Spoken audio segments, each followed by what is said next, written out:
It's important to us as employers that we're able to recruit from as widely as possible to get the best talent. It's important that we're providing a welcoming and fair industry that reflects our buying customer. And it's important that if we want the support from government in the future, that we can show that we truly are an equal opportunities industry. The mission of our committee is to highlight diversity and to share best practice across our membership and beyond. I strongly believe, from my 35 years in business now, that a diverse business is a more effective business. And so I work all the time to make my business more diverse, and I try to share with other people along the way. I think it would be helpful if we could just introduce ourselves and say a little bit more about sort of our perspective. So Max, if you could introduce yourself. Hello everyone, my name is Max, my pronouns are they, he. I am a LGBTQ inclusion consultant, loud trans man on the internet, and all-round career queer, specialising in hospitality and travel. Thank you. Alessandra. Sure. I'm Alessandra Alonso, founder of Women in Travel CIC. The CIC, it's important because it's a community interest company, a social enterprise, and my pronouns are she, her. Women in Travel CIC connects underserved female talent, diverse female talent, to enterprising and employment opportunity across the travel, tourism and hospitality industry. And I also have the privilege of sitting on the Diversity and Equality and Inclusion Committee with Serena and Amanda. Hi, I'm Amanda Masons. I'm Head of Marketing at Road Chef. We run 30 motorway service stations across the country. I'm very conscious there's lots of HRE people in this room, and you are not my marketing people, so apologies for what I say later.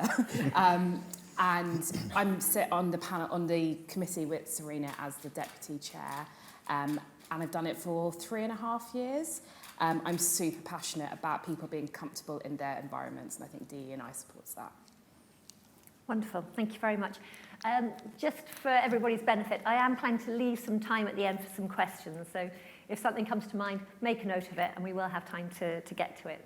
Thank you. So Max, I'd like to start by asking you, how did you get into this line of work? Oh, can I just say I'm trans? Does that count? So as I said, career queer. I've been in some kind of LGBTQ adjacent job for a couple of years, most recently at a LGBTQ dating app looking after partnerships. And a huge part of my job was going into companies who wanted to better include LGBTQ people and starting to work with them, usually with the internal stuff before we got to the external. And then about a year ago, I thought, I wonder if anyone will pay me to do this on my own. And they did, so now I'm here. I have worked with a really wide range of clients over the past year. A huge amount of what I do is just starting with that lived experience piece. So talking about my experience as a trans person and as a queer person, and how we can use that to give the kind of why before the what when it comes to LGBTQ inclusion, because what we really need is that understanding before we start talking about what that practically looks like. So I've worked with Green King, I've worked with Virgin Atlantic, I've completely forgotten everybody else I've worked with, but lots of people. And what's really nice about this kind of environment is that all of you have so much influence over something that's going to make such a big change to people, and that's why I try my best to get up on stage as much as humanly possible. And why do you think it's particularly important in the hospitality industry that it is supportive for trans and non-binary? I mean, I think Amanda hit the nail on the head, which is people feeling comfortable. So whether we're talking about customers or whether we're talking about employees, you're going to get the best out of people and you're going to get the best customer experience if people feel comfortable where they are. And it's also thinking about the difference between safety and comfort. So particularly for trans people at the moment, safety is a big issue. But once we've got that safety, it's also, does that person feel specifically welcomed in this space? And unfortunately, specifically when we talk about trans and non-binary people, but actually the LGBTQ community in general, it's not something that they feel a lot, whether that's as employees or whether as customers. It's just not something that people experience. So it's something that we really need to bring to the forefront from a kind of moral and emotional perspective. But something that I think people are quite scared to talk about is the kind of, I call it the capitalist side of inclusion. So this does actually make more money. It makes business sense, and we can say that. It's okay to say that that's a thing. If you're hiring people who feel that they can be completely themselves at work, they're much more likely to stay. They're much more likely to do a better job. They're much more likely to put their heart and soul into what they're doing because they feel like they're being respected for all of them. And it works exactly the same way with customers. You have this rock star marketing effect with particular brands that go out of their way to be LGBTQ inclusive. I do a lot of work with Mama Shelter. They're a really great example of that, and they have such a dedicated customer base because they go out of their way to do that. So, you know, there's kind of moral and emotion sides to it, but there's also a very real business case, particularly when you look at the numbers. So the number of trans and non-binary people, as you go down the generations, it triples. So Gen Z have the highest number of trans and non-binary people of any generation. That's only going to keep increasing. It also means that anybody in that generation is going to be aligned with those people. So this whole new workforce that we're bringing in, they are going to be looking for that kind of inclusion. They're going to be looking for that kind of recognition from the companies that they apply to. And if you don't have that, you are going to lose out on that talent. Thank you. You mentioned Green King. Can you share with us some of the work that you've been doing with them? Yeah, so Green King were one of my first ever clients. They're a very special place in my heart. And I worked with Gary, who some of you may know, and they've done a little bit of kind of trans inclusion training, and they have a employee resource group called Village Green, which is a great name. And they came to me because they wanted to work out how to roll out, at the time they were calling it training, but we kind of put it more into a kind of a thought leadership side of space. They wanted to roll out that understanding so that they could start talking to people about things like pronouns, about things like gender neutral bathrooms. And obviously the key issue we were going to have is that the majority of their workforce are what they call in pub, which I love. I'd never heard that before. I don't know if it's a hospitality thing. But yeah, they're not in an office. They're not going to come to a 1 hour Zoom call. They're not going to come to an event. So how do we do that? So what we ended up doing was I sat down with their head of HR, Adam, in some of their offices, and we filmed us having a very easy, open conversation, kind of fireside chat style, literally like this. And that specific one was about pronouns. So I said to him, ask me anything you want. You know, even if there's questions that you're a bit worried about, let's just have an open conversation. Once we'd filmed that, I edited it and we put it onto the intranet, and they have a really big pickup on those kind of things. So people could watch them on their breaks. I think we made them maybe max half an hour long. So we made some really specific content, and we deliberately made it with a member of the Green King team because we wanted it to be customized. So Adam was able to talk about kind of specific things that have happened in their team to make sure that they were addressed.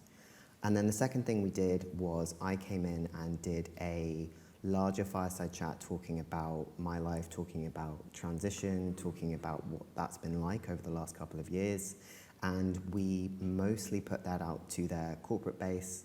And there was a fireside chat on Zoom during National Inclusion Week as part of their content for that. And then that was then recorded and available for view for everybody else in the company as well. So a bit of a mix of things, but it was a really good way to customize it and think about how to make it as accessible and as relevant as it could possibly be.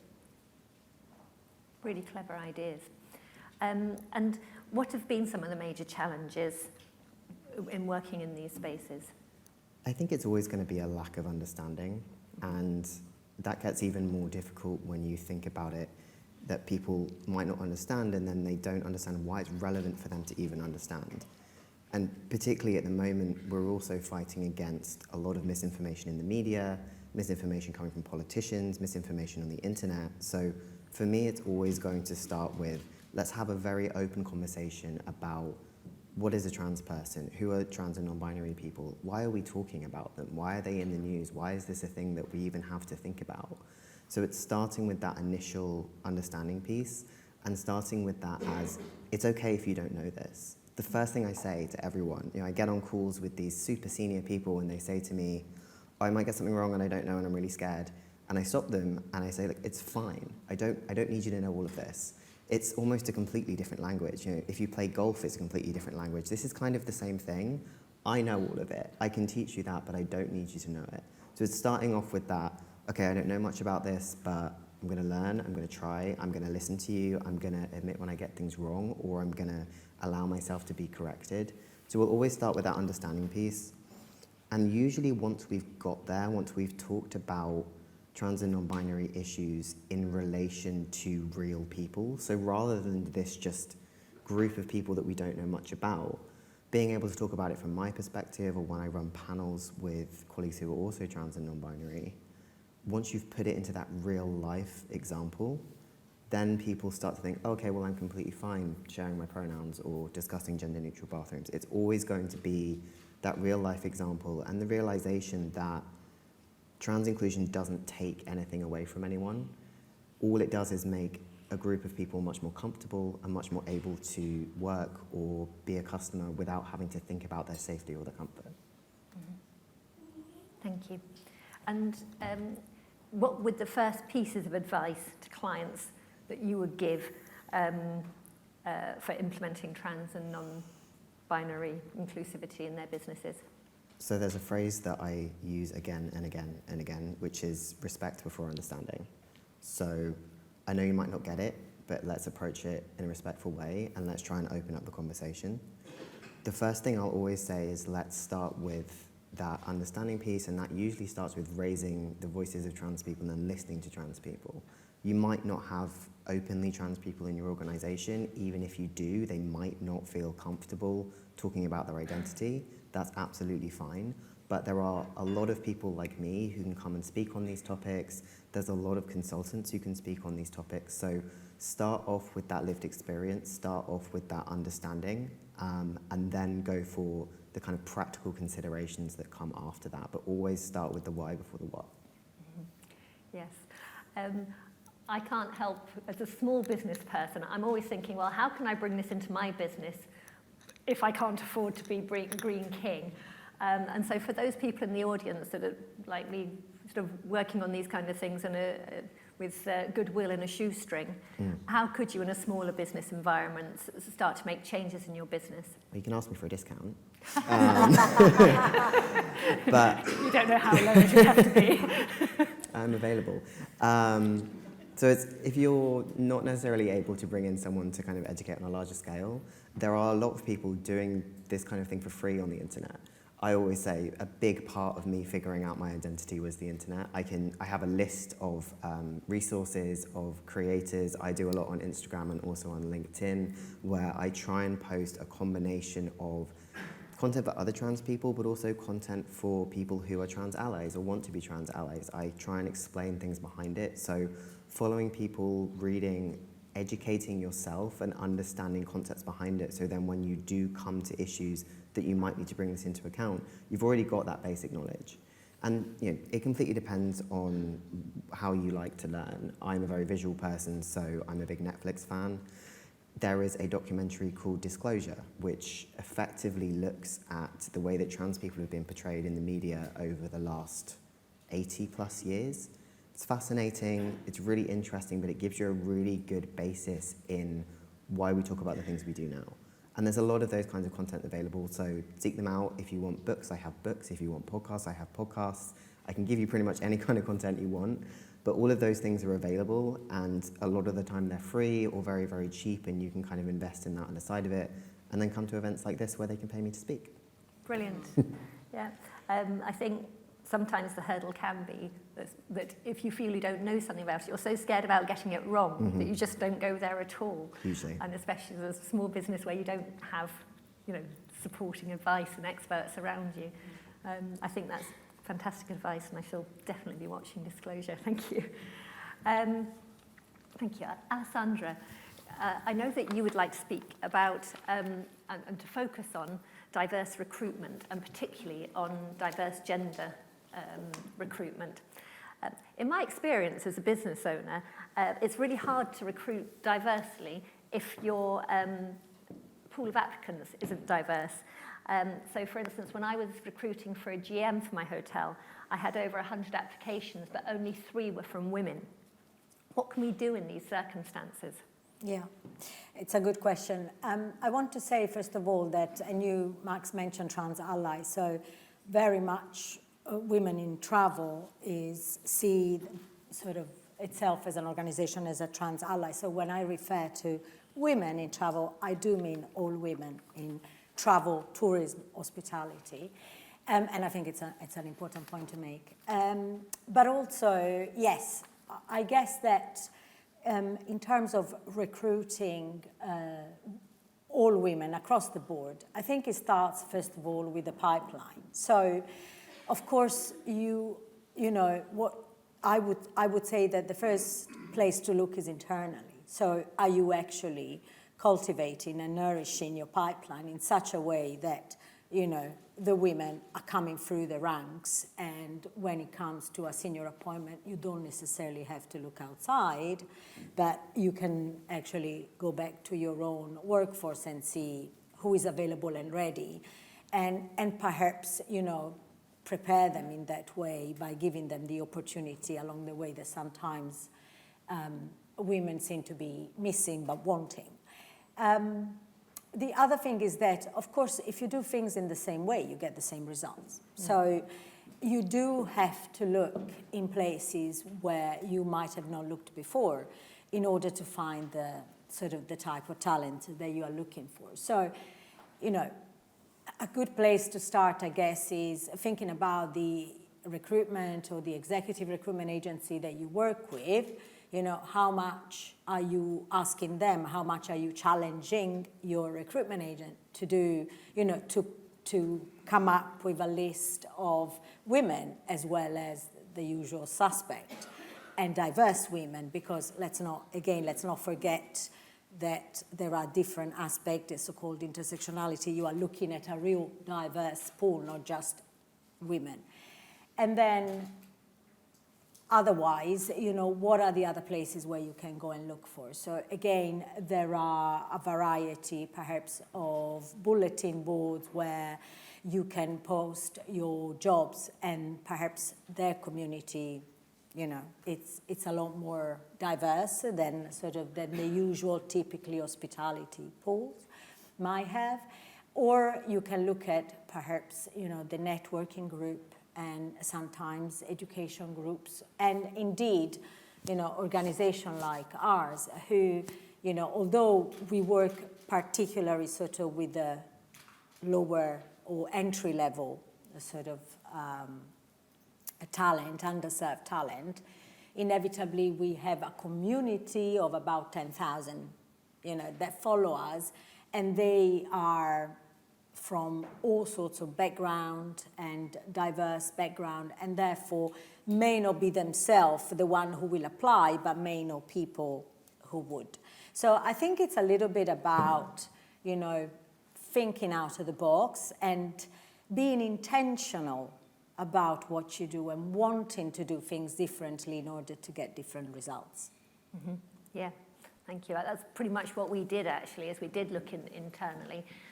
We had set our brief of what we were looking for in terms of experience for our candidate, but because we just weren't getting enough breadth to the candidates that we had, we actually relaxed that experience and interviewed more for what we saw as potential and capacity. Absolutely. Yeah. And also, sorry, one more point to make is look at your offer, I guess, and think about, can I make it more flexible? Can I do job sharing? You know, there are also all the other way of presenting a role that perhaps is not the traditional, whatever, 9 to 9 in the case of hospitality. You know, and that also will inevitably attract a different type of people. If you are being very rigid in the way you present your offer, inevitably you are going to get a smaller pool. Yeah, yeah. Could you tell us a bit more just about how Women in Travel works? Because Sure. So as I was saying, we are a social enterprise. We connect. Our main mission is women economic empowerment, but the channel is travel and tourism and hospitality. And the way we do this is by connecting underserved female talent either to employers or to enterprising opportunity.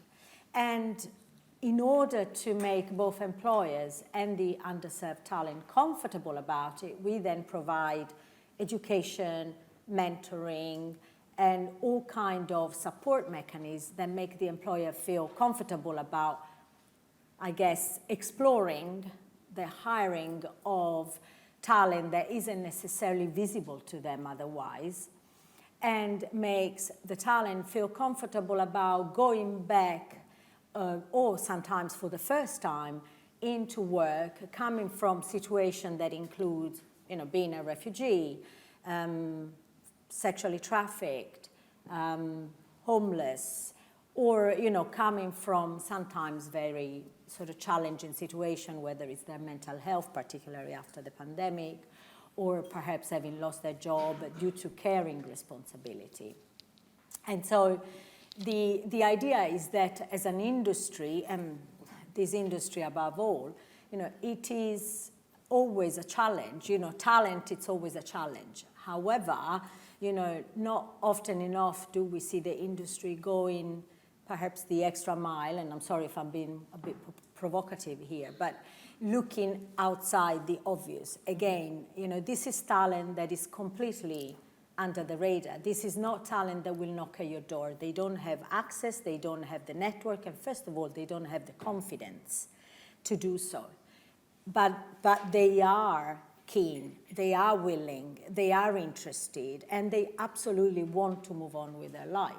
So if you are willing to look elsewhere, this talent can be presented to you. And of course, I spoke about intention, and I think that is, diversity and inclusion is a journey. And so whatever you do, there has to be an intention up front to want to work. And it's not more expensive, is not more complicated, it's perhaps just different. And that's where sort of we have to change a little bit the narrative about it. But, the opportunity is there, Yeah. I guess.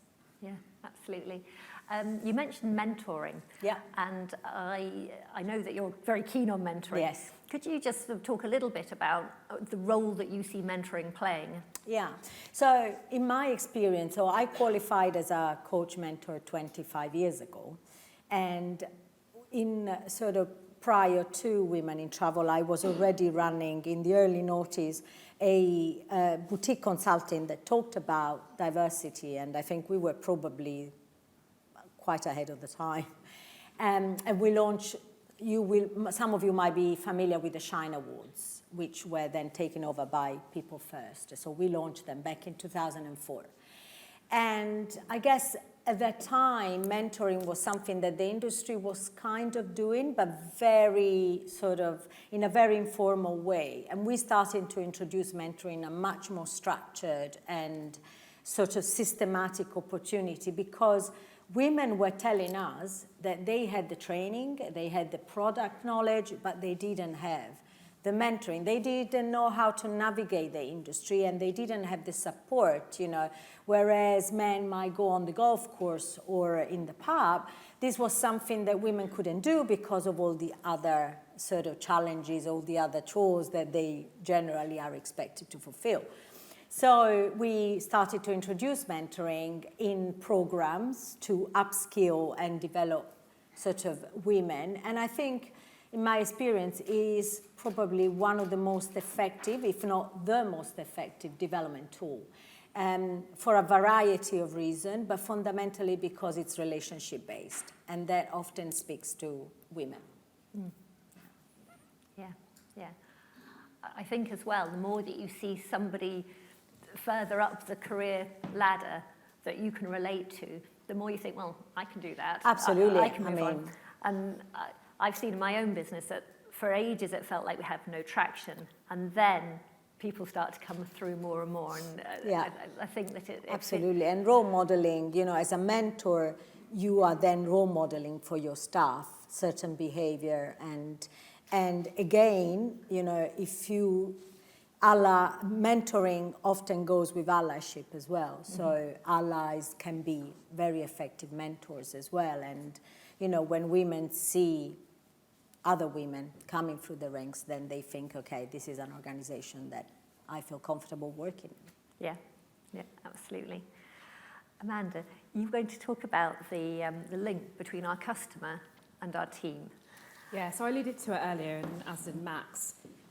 So me, as a marketer, I'm all about driving customer experience, right? You want your customers to have the best time, spend the most money, right? That's literally my job description. But if your staff aren't comfortable and can not be themselves and their true selves at work, then how can you expect them to drive that experience for your customer? So it is a commercial thing, like it's absolutely a commercial thing, right? DEI, if you're diverse enough to create an environment where your staff can be themselves and are really comfortable coming into work every day and being their true, authentic selves, whether they're having a good day or a bad day, that will translate into the experience they serve their customers. Our workforce is super diverse at entry level, but we're not harvesting that as we get more senior within the organisations, within the industry. And so those priorities start to drop at senior levels. So for me, it just makes sense, and it's why I'm so passionate about D&I, because I wasn't passionate about D&I. I came into the industry because I love marketing, I love food, and as you can probably tell, and I was like, great, let's make people eat and spend more and so on. And one of the first accesses into new cultures is through food, right? I'd never been to Thailand. I knew my way around a Thai green curry before I went to Thailand because I had a Thai food experience. I had a lovely experience in there. And it made me want to go and find out more about that culture, right? And I felt comfortable in those environments. And so I was comfortable to go there and travel there and so on. And it's the same as a customer, it's the same. And it's the same, your staff need to have that exact same nurture you do for your customers, you have to have for your staff. And I don't get why you wouldn't. I absolutely don't get what it should be the priority. The staff nurturing culture, and then the customers will come naturally from it. So I'm quite passionate about that. Yeah. Quite handsy. And so, nuts and bolts, how do we create this welcome space for customers and for employees? I think it's twofold. You need to tell your staff you are trying to create this space and go to them and say, what can we do to make the place more comfortable for you? Whether that's gender-neutral toilets, whether that's supporting a pride event, whether that's supporting Black History Month. And you don't need to spend crazy budgets on this because this stuff, as you alluded to, Serena, can be really expensive. At Road Chef this year, we have, if you've ever been to Motorway Service Station, you are bombarded with adverts, whether it's back in the toilet as you walk in and the big screens. So what we did was we worked with a local, a London local, Hackney-based Black artist, and we got her art on across the country on our digital screens, where we knew over 2 million people would see it in that time frame. It was on for the whole of October. It was really simple, easy to do. It elevated her popularity within the art space. It ticked a load of great boxes for me with the board, and which selfish.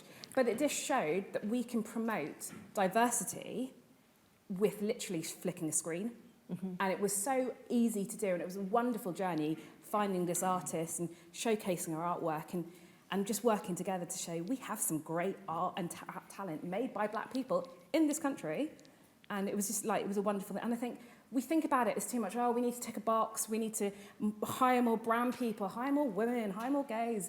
And it's so much more than that. You need to make sure you are doing it it's not a HR thing, it's every part of the business, which will then drive the commercial gains in the end. Mm-hmm.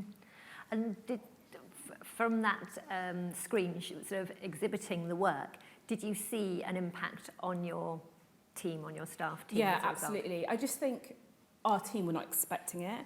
We use that space to sell. Normally there's a bottle of Lucozade or something we're selling constantly, or a new car parking permit or whatever. And they were just like, wow, that space is so impactful. And they realised the marketing impact we have on this space, but also how big our voice is to our customers. And it got picked up so well by the media too, which was great. And it got picked up so well by the communities, and it showed to our employees that actually we are thinking of this. We're on such a long journey to go, mm-hmm. but doing things like this is just a nod in the right direction to say we are working as an organisation to drive diversity and to make everyone feel comfortable in that space. Yeah, wonderful. You mentioned before that we have got a really diverse industry, but as soon as we start to move up the ladder towards leadership, that diversity vanishes. What do we need to do as employers to change that? I think it's twofold. I think we're starting to see a lot more women on boards, which is amazing. But that story about women being on boards has been there for so long. I'm kind of sick of hearing it. Like, it should be done now. Like, we should have enough women on boards, but we're not, right? With ethnicity, which is an area I'm relatively passionate about, it's the same. Like, no one really, everyone's like, yeah, we need to do it. And then in 2020, the Black Lives Matter movement started, and everyone was like, oh, we need to do it now, right? And it's the same with the trans movement. It started because awful things are happening that people are realising we need to address it, and it's really awful that we need to go through this like political shift. So what you need to do is just look at your current, like your on-site teams, your teams who are delivering your coffees and your burgers, and say, this is the leadership of 30 years' time. So how am I harvesting, fostering, developing these people who should be running the business in 30 years? And mentoring for me has been insane. Alessandra is actually my mentor. So, and it's just to have, I'm doing a good job. Yeah. But having mentors where she's, been a woman in the industry and can relate to me, and sometimes me and her talk for 2 minutes, sometimes me and her talk for 2 hours, just chewing the fat off the challenges we're facing. And I think there's been times where we've almost reverse mentored because she's facing challenges that I may have encountered before and so on. I think that's really powerful. If you start to see the stars within your business, give them mentors, talk to them about the power of it, but also just don't keep going with the same old. I know that's every diversity panel says that, but it's true. And every board I see is the same old as well. And, I've been to not so many, but I've been to a relatively number of interviews. So I'm interviewed by the 2 same white males. And I don't ever see myself, because the person interviewing me is the person's job I should be going for in my next interview. But I don't ever see myself in that person because they're so far away from what I am and what I'm doing and what I want to do. So start to nurture within, look at your teams on the ground and say, how am I making these people the leaders? Regardless of colour, gender, race, whatever, just look at them and say, I often look at my son's nursery. My son's 18 months old, and it is a right old mixed bag of everything, the parents and everything. So it's there, it's coming through, really, really trickling slowly. But we just the people in this room have the power to accelerate it, and we're not. So that's what we need to do. Yeah. So we need to accelerate it by mentoring, by providing an environment that makes everybody feel that they have potential and opportunity. Yeah. By watching our talent when they're coming in and looking at those people, serving teas and coffees and thinking, what do they need to start progressing up the ladder? Yeah, if you look at the stats, we're the most diverse industry out of all the industries, but we're only diverse at one level. That's it. So and the reason we're not diverse further up is because we're not doing these things. And can I make a comment? Sorry, on very much agreeing on everything that Amanda said, but I think also it's so important that DEI is not seen as, we are here in a skills and talent conference, in an HR conference, and absolutely this is the right place to talk about this, but it's not the only place to talk about this. And I think if you look at DEI in silo as an HR or a skills issue, you are never going to really get sort of the rest of the organization on board. I think DEI, it's operational business performance issue. And if you want results, because your community is diverse, because the people that you want to attract are diverse, and Generation Z, you said it yourself, it's going to look at you and think, what are you doing about this? What are you doing about that? Where is your purpose? Where are your values? You're probably experiencing this already. When you think about your next generation of leader and your employer's branding, these are issues that have hard commercial importance. They resonate with the chief executive, with the CFO. And I think that's how we need to talk about it. It's about the sustainability of your business in the longer term. Yeah, I completely agree. From my experience, tells me that. Yeah. Well, I promised time for questions. Has anybody got any? What gets me is the media play such a big part in our lives. And I look at the media and they're stating last week or the week before that the first publicly known gay footballer has come out in the third division in England. And it's like, who the fuck cares about a gay footballer in the third division?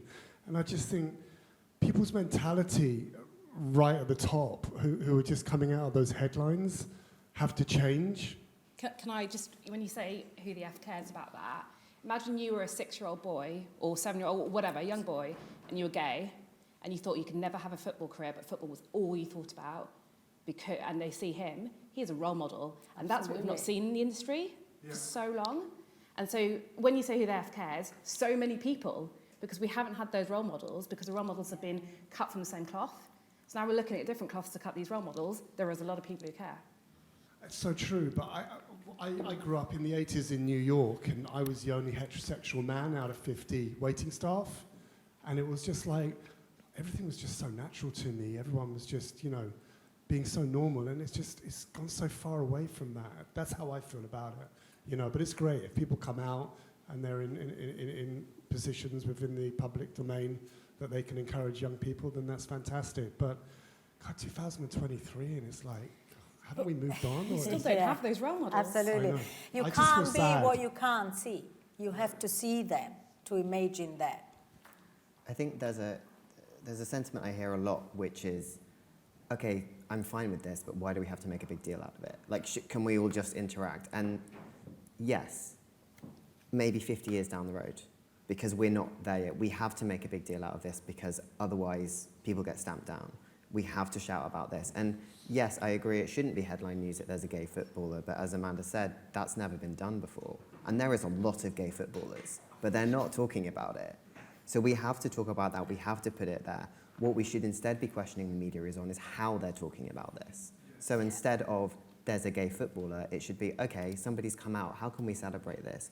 Or, inevitably, when some negative thing happens, is the fact that this person is gay also spoken about in relation to that, even though it's completely irrelevant? That's what we should be challenging, as opposed to the fact that it's in the media at all. Hi, my name's Chris. I'm from Apex Hotels. My question, Max, is how do we normalise the pronouns within the business? I mean, this is way more than a 2-minute answer, but I'll try my best. You're going to start off with the understanding of why it matters. Because you can tell someone, hey, I need you to share your pronouns when you introduce yourself, and they're going to be like, I don't care. Why? This is unnecessary. So you need to think about that understanding piece. The story that I usually tell is, if you would have met me 2 years ago, I did not look like this, I did not sound like this, I did not have this silly little mustache because I'd only been on testosterone for a couple of months. So if you'd have met me, you probably looked at me and used she or her to speak to me. However, my pronouns at that time were still he and they. That's incredibly uncomfortable for me. It's incredibly uncomfortable to feel it. It's incredibly uncomfortable to experience it. To have to correct someone, especially in, you know, a business environment, is really, really hard. So giving people those real life examples of why that's helpful to someone. And then the second thing is, you always want to have a top-down approach. If you're in a meeting and you think pronouns are stupid, but your CEO introduces themselves with their pronouns, you're probably going to do it. So you need buy-in at the most senior level. You need people to show that this is something that you are doing as a company. You need everybody to understand why, and then you just need to let it happen naturally. It doesn't have to be you have to do this. Pronouns should never be compulsory. And that reason isn't because people can disagree with them, it's because you might unwittingly out somebody who's trans or somebody who's non-binary or maybe going through that journey. You don't want to put them in that situation, but what you can do is give them the option and give them the understanding that you're doing the education in the background for people to get that. Thank you. I just want to add one thing as well. I think something that gets missed a lot is in communication as well, using neutral language. Mm-hmm. Not making the assumption that a person that has a name that potentially may identify as female, but they may not. Mm-hmm. So when you're communicating with people, using a language that is neutral until you know how that person wants to be identified. Yeah, absolutely. And pronouns aren't just about, you know, introducing yourself in person. We do so much on the internet now. You know, you can introduce two people on email and put their pronouns after their name. You can put it in a Zoom name, in a Teams name, in your Instagram bio, in your LinkedIn name, pretty much anywhere where your name is, you can put your pronouns next to them. It's also super useful because I forget people's names all the time. So if you look at somebody's signature and they've got their pronouns too, it makes it so much easier. And what I'm starting to see now is companies that will have pronouns in their signatures, and next to them they'll have a little link that'll say something like, "What's this?" And it'll link to either like a thought leadership piece or something on their website, which explains why they're doing that. So it allows anyone who sees that and thinks, I don't really get this, I've seen it, but I don't get why, it allows them to educate themselves and understand it without putting the emphasis on that person. What a great idea. And that's And you know, I think that's very important, again, in terms of the education piece, and you referred, Max, to this initially. It is our responsibility to educate ourselves as well. We can't just put it on someone else to explain all the time. You know, it's up to us to want to educate ourselves, whether it's about pronoun or other aspect. Any other questions? In that case, I've got another one. Working out your gender pay gap and your ethnicity pay gap. A lot of businesses, I know that businesses with over 200 employees have to do that, but smaller businesses like mine don't have to do that. We do that because we think it's helpful. What do you think of it as a tool? Looking at you. I think it's great. If you can, if you're highlighting the disparities, you're only going to address them, right? It's the same way if you were highlighting you had a higher spend per head at one site, not another, you're only going to address it. It's exactly the same. So why are we paying our women more or the white people more, etc.? Why wouldn't you share that to address it? It's just an audit of yourself. Yeah, yeah, and it helps. I think it's great because we can set our target and then we can see whether we're moving towards it or away from it. And it just gives you a figure on how dispersed, how much diversity you have throughout your leadership. I think it's really leading question, but I think they're great. Yeah. I've got one more question. I think we've still got time. But in my business, we employ nearly 10% of our team have a disability of some kind. And we now find that especially younger applicants are they cite one of the reasons for wanting to come to work with us is the fact that we have this very inclusive culture. And even we've had guests that have mentioned that they've chosen to stay with us for that reason. They like the fact that it is so inclusive. Have any of the panelists seen similar side benefits? So we didn't set out for this. This is just something that came as an extra benefit from what we went to do. Have you seen similar side benefits from businesses who have put strategies for more diversity into place? Oh, I have a great stat for this. Oh, great. So it's not my company. It's Virgin Atlantic. It's not my company.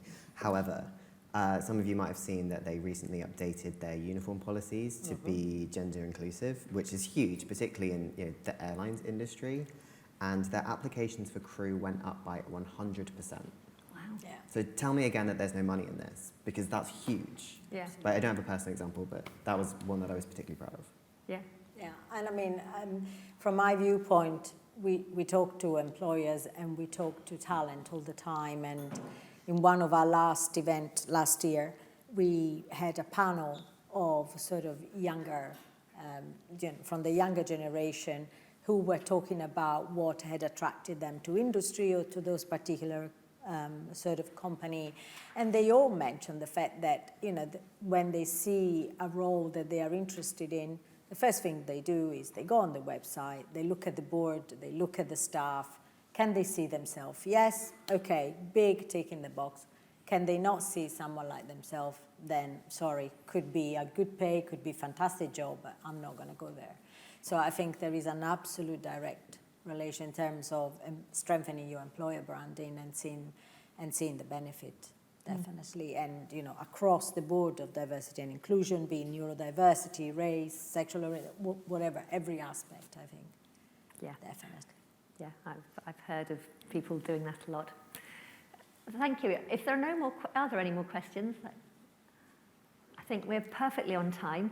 So if you could just join me in thanking Max, Amanda, and Alessandra.